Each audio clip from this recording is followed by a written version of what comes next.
Okay, so Nick here with Chapter 2 of the 21 Balloons. Chapter 2 is called A Hero's Welcome is Prepared. And you'll hear about this little boy in a second. A hero's welcome is prepared. While the rest of the world calmed down a bit, knowing that there would be no further news from Professor Sherman until after the full 5 days it would take him to cross the country by presidential train, San Francisco became wild with excitement. There have been many instances of a hometown giving its returning hero a rousing welcome, but never before had a returning hero placed so much attention on his hometown. San Francisco's reaction to this was to prepare for Professor Sherman the most fabulous celebration imaginable. Professor Sherman was a balloonist. San Francisco went balloon crazy. The railroad station was swathed in bunting, flags, and miniature balloons. The avenue from the railroad station to the Western American Explorers Club was lined with triumphant Corinthian columns, each surmounted by a brace of bright-colored miniature balloons. Ladies received the balloon fashions and dresses, which had been ladies revived the balloon fashions and dresses, which had been popular in France 100 years before. So everybody's just anything that looks like or resembles a balloon they're getting into. Fat ladies gave up their diets. Everybody talked about that round look. Balloons were the decorative scheme in all stores. In a fruit or vegetable store, for example, honeydew melons with a quart box of strawberries hanging from them by numerous strings were made to resemble ascension balloons and hung from the ceiling next to watermelon dirigibles and summer squash blimps. So here's a fruit seller getting into the balloon crazy mood in San Francisco. You can buy all of this fruit in neat designs. Smart. The mayor of San Francisco ordered and had the city pay for 1,000 miniature balloons to be used to decorate the avenue from the station to the club and the municipal buildings. He gave the contract for this big job to the Higgins Balloon Factory, thus honoring the workshop that built Professor Sherman's original balloon. These miniature balloons were made of silk, filled with hydrogen, and had a lifting pull of 60 pounds each. In an all-out effort and hard day and night work, the Higgins factory finished the balloon in 2.5 days. They were beautiful, painted with many different colors, and shaped exactly like Professor Sherman's balloon, though considerably smaller. Remember, Professor Sherman set out from San Francisco on a single balloon, and then they found him in the Atlantic with 20 balloons. So they're all designing for the first balloon that he had left the city with. By noon on the third day, they were being attached to the various municipal buildings and along the avenue and looked very fine indeed. The workmen who were attaching the balloons were followed wherever they went by bands of curious children who asked many questions about the balloons, as I'm sure you guys would, particularly concerning what would be done with them after the parade. You gonna keep those balloons, or you need to give them away? I'll take them. When the workmen had finished, one boy carefully watched them walk off down the road, then climbed up the roof of the post office, untied a balloon, and then excitedly brought it down to the street. The boy weighed about 75 pounds. The balloon had a lifting pull of 60 pounds. You can see where this is going. He wasn't strong enough to play around with it very much. It's just like, as a matter of fact, all he seemed to be able to do was to walk around stretched quite tall on his tiptoes with his hands way above his head. Then he got an idea. He tied the end of the rope around his waist, ran down the street with the wind, and jumped as high as he could in the air. The balloon carried him about the height of a second-story window, and he floated down the street for half a block. This was fun. He tried it again, this time with a little more wind and a slightly bigger jump. He reached the height of a third-story window and flew the whole block. Of course, about 20 children chased him down the street, all yelling and wanting to try to make a few leaps. He jumped down a few more blocks, and by this time his arms were tired and his waist was sore. So he had to take a rest. He decided to let his younger brother have it next. His younger brother was quite a bit smaller and weighed about 58 pounds. Now remember, the balloon can pull 60 pounds. His little brother weighs 2 pounds less than that. He grabbed the balloon as his brother wrapped the end of the rope around his middle. He took a little jump, the little brother, and sailed off very slowly down the block. "He's better than you are," yelled one of the boys. "Look, he's 4 stories high, and he's on the second block." Fortunately, there was a church at the end of the street, or the younger brother's leap might have turned out to be altogether too big. Could have floated off. He managed to wrap his legs around the very top of the steeple, untie the balloon. So this is the, remember, that's the picture I was showing you at the beginning. That's that little boy. Whoa, dude, he's too light. He wrapped his legs around the very top of the steeple, untied the balloon, which shot upward into the skies. He grabbed the steeple with his arms and hung on as tightly as he could. He was yelling and screaming for dear life. Can you imagine? 10 minutes later, the fire department rescued the young boy, and the children decided to give up the balloon leap game. It's a good idea, kids. The fire department, by the way, was kept pretty busy all night. The sparks from chimneys, people's houses, would land on the small balloons along the triumphant avenue to the Explorers Club, causing them to blow up. There were no actual house fires. The balloons would flare up and disappear immediately, leaving no trace or fire. The resulting huge blazing flashes of light scared the people who lived in the nearby buildings so much that they complained to the mayor. The mayor ordered the fire department to station all of its trucks and engines along the avenue and keep a sharp lookout all night. This reassured the people who lived near the decorated buildings, and then gradually, family by family, went back to bed and eventually to sleep. What a night. What was, in a way, the funniest incident resulting from the mayor's plan to decorate parts of San Francisco with balloons caused considerable excitement some 200 miles away. It started in San Francisco. The mayor ordered workmen to decorate the cupola of the Western American Explorers Club. Cupola's at the top of a building. They decorated this with 10 alternating red and white balloons around its base and one larger blue balloon with white stars attached to its very top. The cupola of the club was an unusual piece of architecture. It wasn't actually in the original plans for the building. It was shaped like the upper half of the world, from the equator at its base to the North Pole at its peak. There was a flagpole at this pinnacle from which waved the American flag above, and the Western American Explorers Club banner directly underneath.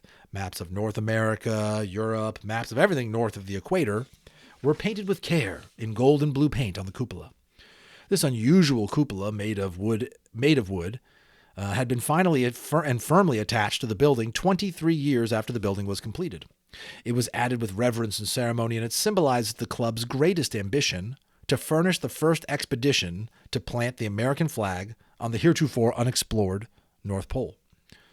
10 miniature balloons around the base of the cupola had a combined lifting pull of 600 pounds. The larger balloon attached to its top had a lifting pull of 300 pounds. Okay? This made a total strain of 900 pounds pulling up on the top of this cupola. The cupola weighed a little over 400 pounds. So you can see what's happening here. Nothing unusual happened at first, but during the night, as the winds gently tossed the balloon back and forth, the cupola started to loosen somewhat, like a tooth does.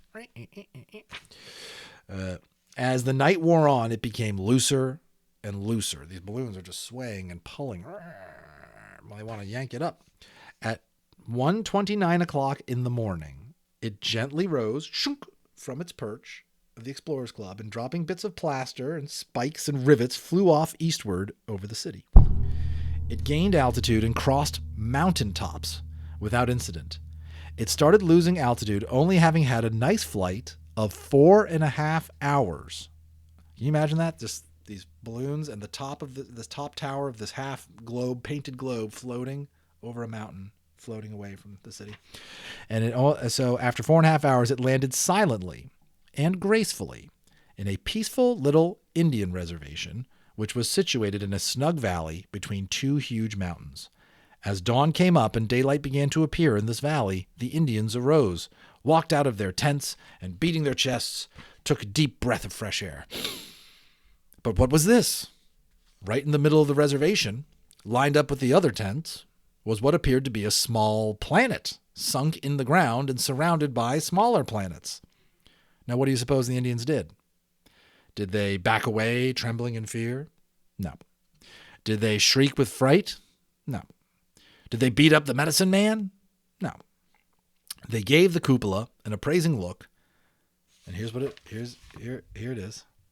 Do you see that? There's the top of the globe and the balloons. They looked at it, and they said, dumb white man decorate Explorers Club of San Francisco with too many balloons. Get hatchet. Cut door in the United States between New York and San Francisco. This make good house for chief. When the mayor gave the miniature balloon contract to the Higgins Balloon Factory, he was rewarding a company which was near to Professor Sherman's heart. This was a nice idea. However, the Tomei Aeronautical Studios, which were the San Francisco rivals to the Higgins Factory, weren't at all pleased by this decision. At a time when San Francisco was balloon crazy, they found themselves to be sadly neglected. Something has to be done, something unusual in the balloon line, said Joseph Tomei, the company's president. He immediately called a conference. The directors thought hard, did much scratching of their heads and made many ridiculous suggestions, but were unable to think of any satisfactory ideas on such short notice. Somebody suggested that they look through their file of patents for some discarded invention of an earlier day. This seemed like a good idea at such a pressing moment. After much study of all sorts of rare balloon inventions, they found a suggestion in a pocket of files marked Ideas to be Considered. It quoted Benjamin Franklin in 1789, a year before he died. He was too sick at the time to stand the shocks and bumps of any form of travel. He wrote, "I wish I had brought with me from France," he said, "a balloon sufficiently large to raise me from the ground. And in my malady it would be the most easy carriage for me, being led by a string, held by a man, walking on the ground." "That's it," shouted Joseph Tomei. "Professor Sherman is sick. We shall build him a balloon carriage to carry him in comfort from the railroad station to the Explorers Club." The directors agreed that it was a wonderful idea. "But it lacks grace and isn't imposing enough," suggested one of the directors. "And besides, the mayor would never approve of a carriage in which there was no seat for him." "The mayor could be the man who walks on the ground and pulls the strings," said Joseph Tomei, president of Tomei Aeronautical Studios. "I do believe," the other director argued, "that if we are to put on any sort of a show in this balloon-conscious parade, we shall have to do something more spectacular than that. I'm only thinking out loud," he said in a manner of a man who's afraid of his own ideas. "But what do you think of this? We'll take a large, deep leather couch big enough to accommodate both the professor and the mayor. We will raise it just off the ground with 2 of our No. 3 touring balloons. To this comfortable floating couch we will harness 3 horses in single file. A postilion in a balloonist suit will ride on the front horse, thus directing our balloon buggy down the boulevard to the Explorers Club." "That's it!" Joseph Tomei shouted again. "A wonderful idea that won't take any time to build. We have the balloons in stock. The couch in my office will do nicely." He instructed one of the directors to hire the horses and arrange some sort of steady harnessing so the couch wouldn't tip. He instructed another to have 2 of the No. 3B touring balloons filled with hydrogen and have the words, "Well done, Professor Sherman," painted on them. "This fabulous balloon buggy," said Joseph Tomei, "should be ready by 4 this afternoon, and I shall drive in it at that time with the director who invented it to the city hall, where we will demonstrate it to the mayor. Good day, gentlemen." And thus the meeting came to an end. While this excitement and hard work was going on at the Tomei studio, the rest of San Francisco was beginning to calm down. This was September 22nd, the day before Professor Sherman was expected. San Francisco was all ready. The decorations were installed. The cupola of the Explorers Club had mysteriously disappeared. And the fire department was getting ready to begin its second sleepless night, protecting the houses along the avenue from exploding balloons. The people were getting quite restless. Oh, by the way, here is a picture of that carriage that the Tomei Aeronautical Studio had invented. The people were getting quite restless and impatient. Their first enthusiasm was wearing off. They began wondering whether or not Professor Sherman was really worth all this bother and excitement. All they actually knew about him was that he wouldn't tell his story anywhere except in San Francisco. That was enough to make the world extremely curious, but was it enough to make Professor Sherman a hero? The people were beginning to lose interest, as people do. Some even decided they wouldn't bother to push their way through the crowds on the avenue to see him as he drove from the station to the club. Then a young boy came to Professor Sherman's rescue. He had just finished reading an extraordinary account of a trip by some intrepid explorers. This trip had caused considerable stir, so much so that a well-known author of the times had written a book about it, called the book Around the World in 80 Days. Maybe you've heard of that book. This young boy started thinking about Professor Sherman's voyage. He had left San Francisco at 3 o'clock on August 15th. He was later picked up with 20 balloons in the Atlantic. This meant he must have flown over parts of Asia and most of Europe too. He was rescued by a freighter and then taken to New York. He was now being rushed from New York to his starting point, San Francisco, on the presidential train. If he arrives at 3 o'clock on time at the station in San Francisco, the young boy reasoned, he will have traveled around the world in 40 days and cut the record in half. Everybody recognized the logic in this, and new interest in the professor spread all over San Francisco. Whatever the secrets he was saving for San Francisco, the fact remained that that record of long standing around the world in 80 days was to be decisively beaten by William Waterman Sherman of the Western American Explorers Club when he arrived the following day. Exciting. At 4 o'clock, back in the Tomei Balloon Studios, the balloon buggy was completed, and Joseph Tomei and his enterprising director climbed into the leather couch, and a messenger boy was sent ahead to tell the mayor to stand on his balcony at City Hall to see the arrival of this magnificent and most comfortable carriage. Joseph Tomei told the postilion to drive on. "We're off," he shouted, and nervously sat back. This invention worked like a dream. The usual bumps you feel in carriages just didn't exist. Can you imagine that? So the couch is being propped up and just floating just off the ground by these two balloons, so they don't feel any bumps. It's pretty amazing. Joseph Tomei and the director took turns at patting each other on the back. We'll sell 1 million of these," said Joseph Tomei. As they approached City Hall, Joseph Tomei and the director leaned back in the couch and crossed their legs. To show how completely at ease and comfortable they were, Joseph Tomei lit a cigar. This was a great mistake. As the balloon buggy floated up in front of City Hall, a spark from Joseph Tomei's cigar lit on one of the balloons. There was a tremendous explosion. A blinding flash, and Joseph Tomei and the director fell rudely on their behinds and did backward somersaults on the pavement. Here's a picture of them. "Oh, my word!" "Please, gentlemen," said the mayor angrily, "on this of all days I cannot waste my time with acrobatics." Joseph Tomei and the director sadly walked back to the balloon factory as the three horses, scared by the explosion, carried the postilion and dragged the couch on a wild 3-mile gallop through the city streets. There were no further incidents to spoil Professor Sherman's celebration. The following morning, there were still 929 of the original 1,000 miniature balloons. A huge crowd gathered early along each side of the Avenue of Triumph. The mayor gave final instructions to the official welcoming committee. He asked them to wear derby hats instead of the usual silk hats, and polka dot ties instead of the usual gray ascots. This, the mayor explained, is so to be in keeping with the balloon motif. At exactly 2:56 o'clock in the afternoon of the 23rd of September, the presidential train was sighted in the distance, and a gigantic cheer of welcome was heard from the people of San Francisco. This is a little welcoming thing, so you can see those columns which were lining the street, and these are all the miniature balloons, and this guy is going, "Welcome home, Professor Sherman." A lot of excitement here, a lot of excitement. The committee lined up on both... okay. Oh, wait, no, that's the end of the chapter. Okay, so the presidential train is pulling up. Professor Sherman is about to get out and make his triumphant trip to the Western American Explorers Club, but we'll pause there, and I'll give you another chapter shortly. Hope you're enjoying. Let me know your feedback, and I'll keep going. Talk soon.